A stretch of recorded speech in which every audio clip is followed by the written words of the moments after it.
Hello everyone. आज हम बात करेंगे बायोटेक्नोलॉजी की दूसरे लेक्चर जो है एप्लीकेशंस ऑफ बायोटेक्नोलॉजी।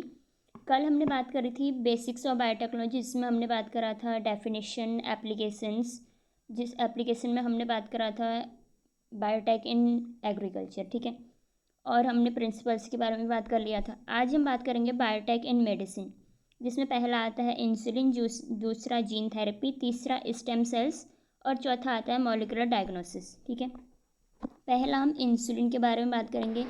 इंसुलिन जो है हमारे पेंक्रियाज के जो बीटा सेल्स होती हैं उन्हें बोलते हैं आइलेट्स ऑफ लैंगरहैंस, उनमें सिक्रीट होता है।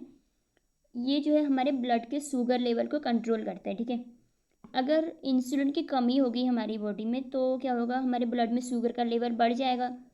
इससे जो डिजीज़ होती है इसको बोलते हैं डायबिटीज़ मिलेटिस, ठीक। अब है स्ट्रक्चर ऑफ इंसुलिन। हमारी बॉडी में इंसुलिन का स्ट्रक्चर कैसा होता है। इंसुलिन का हार्मोन है, वी ऑल नो दैट, जिससे हम बोल सकते हैं कि एक प्रोटीन है, ठीक है। इंसुलिन जो है पॉलीपेप्टाइड चेन से मिलकर बना होता है। इसमें 3 पॉलीपेप्टाइड चेन्स होती है। चेन पूरी एक होती है, मतलब 3 अलग अलग सेगमेंट होते हैं, ठीक है। जैसे पेप्टाइड ए हो गया जिसमें 21 अमीनो एसिड्स होते हैं, पेप्टाइड बी जिसमें 30 अमीनो एसिड्स होते हैं और पेप्टाइड सी जिसमें 33 अमीनो एसिड्स होते हैं, ठीक है। पेप्टाइड ए एंड पेप्टाइड सी जो है आपस में डाइसल्फाइड बॉन्ड से बाइंड रहते हैं। इसको हम बोलेंगे प्रो इंसुलिन, ठीक है। मतलब ये अभी इनएक्टिव इंसुलिन है या इमैच्योर इंसुलिन है, ठीक। अब इसके मेच्योरेशन में क्या होता है, जो ए और बी पेप्टाइड है ये आपस में डाइसल्फाइड बॉन्ड से ऑलरेडी जुड़े हुए हैं, और मेच्योरेशन के टाइम पे जो सी पेप्टाइड है ना ये अलग हो जाते हैं, ठीक है। मतलब ए और बी बाइंड हैं डाइसल्फाइड से और सी जो है अलग हो गया, ठीक। जो इंसुलिन बनाने वाला जीन है ना, इंसुलिन जीन, ये हमारे क्रोमोजोम नंबर 11 के शॉर्ट आर्म में प्रेजेंट होते हैं, ठीक है। यहाँ पे लिखा हुआ है, आप देख सकते हैं, A peptide, A peptide and B peptide bind by disulphide bond, जो हमने बात कर ली है। On maturation of pro insulin C peptide chain separate, ठीक है। अब है number of amino acids in pro insulin. Pro insulin में हमने देखा था कि तीनों पेप्टाइड इंक्लूड थे, ए बी एंड सी। ए में जो है 21 अमीनो एसिड थे, बी में 30 अमीनो एसिड थे और बी सी में जो है 33 अमीनो एसिड थे, ठीक है। ये टोटल हो गए 84 अमीनो एसिड्स। मतलब जो प्रो इंसुलिन होता है उसमें 84 अमीनो एसिड्स होते हैं। और अब है number of amino acids in mature insulin. After maturation जो ए और बी बचते हैं, सी सेपरेट हो जाते हैं, ठीक है। तो ए में हमको पता है कि 21 होते हैं और बी में जो है 30 होते हैं, तो टोटल हो गए 51 अमीनो एसिड्स। मतलब जो मैच्योर इंसुलिन होता है उसमें 51 अमीनो एसिड्स होते हैं, ठीक है। ये हमने बात कर ली हमारी बॉडी में जो इंसुलिन है उसका स्ट्रक्चर कैसा होता है उसकी, ठीक है। अब है इसको हम बायोटेक में कैसे यूज कर रहे हैं, मतलब आर्टिफिशियल या इक्विपमेंट में कैसे यूज कर रहे हैं। एक कंपनी थी जिसका नाम था इली लिली, ये एक अमेरिकन कंपनी थी। इसने 1983 में क्या करा, prepare 2 DNA sequence corresponding to A and B chain of human insulin and introduced them in plasmid of E coli to produce insulin chains.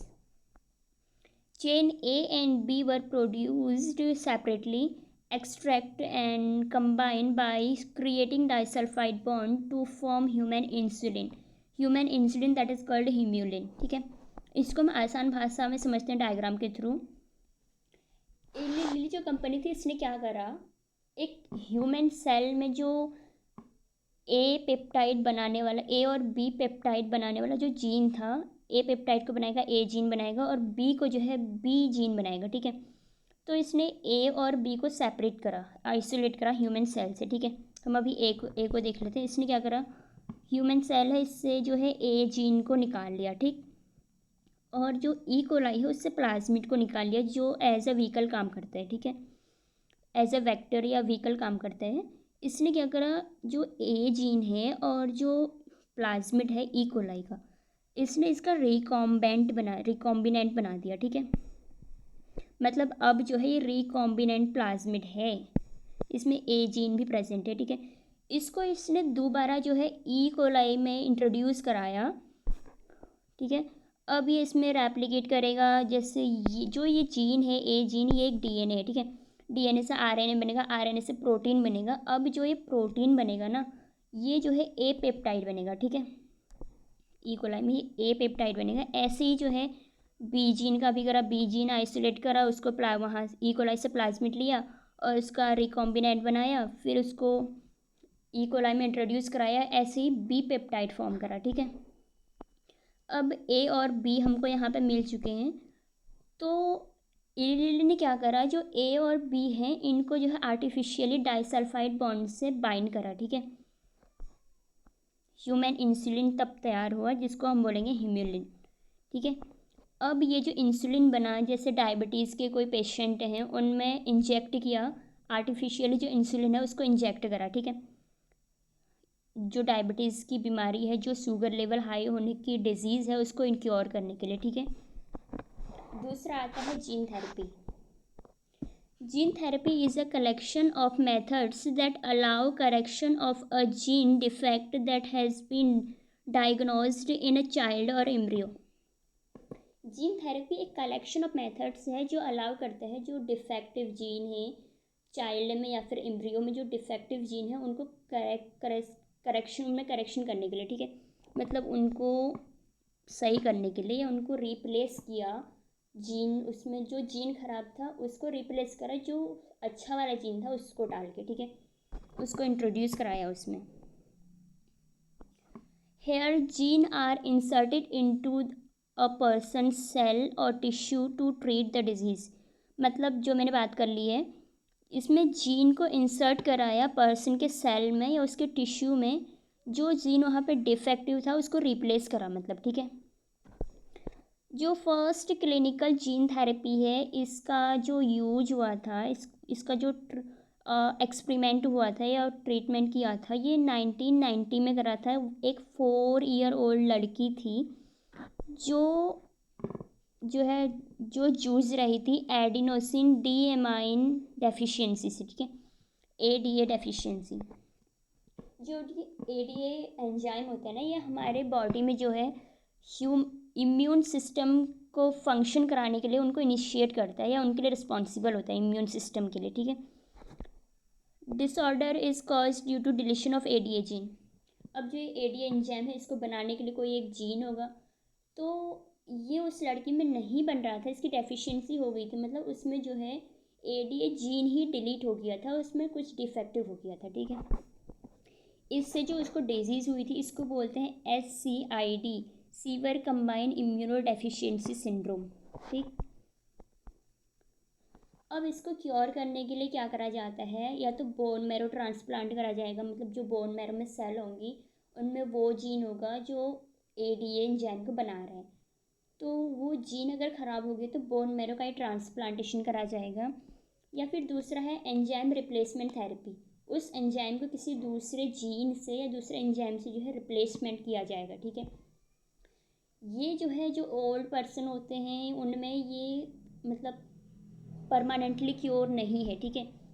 ये मतलब थोड़े टाइम के लिए हो सकता है, हम कितनी बार एंजाइम इंजेक्ट करेंगे उसमें, मतलब लाइफ टाइम एंजाइम इंजेक्ट करना पड़ेगा ना उसमें, तो ये परमानेंट क्योर नहीं है।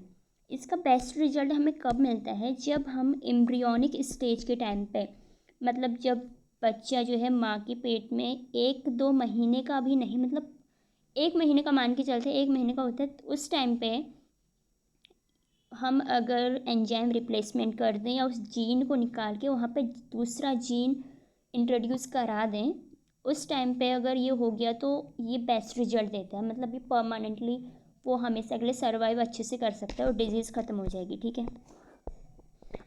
अब एडीए जीन किसके लिए रिस्पॉन्सिबल होता है हमारी बॉडी में। एडीए जीन जो है एडीए एंजाइम बनाएगा। एडीए एंजाइम क्या करता है, स्टिमुलेट प्रोलिफरेशन या division of T lymphocyte and B lymphocyte.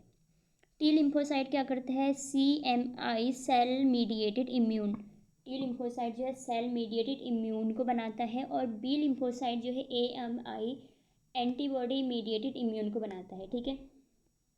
मतलब अगर एडीए जीन ही डिफेक्ट हो गया, मतलब एडीए एंजाइम नहीं बन रहे हैं, तो टी लिम्फोसाइट और बी लिम्फोसाइट में